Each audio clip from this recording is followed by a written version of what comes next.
Мне кажется порою, что солдат с кровавых не пришедшие полей не в землю нашу полегли когда-то,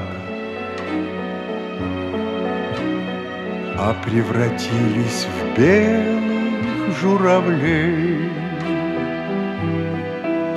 Они до сей поры с времен тех дальних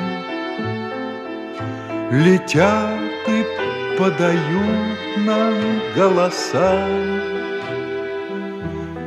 Не потому так часто и печально мы замолкаем, глядя в небеса.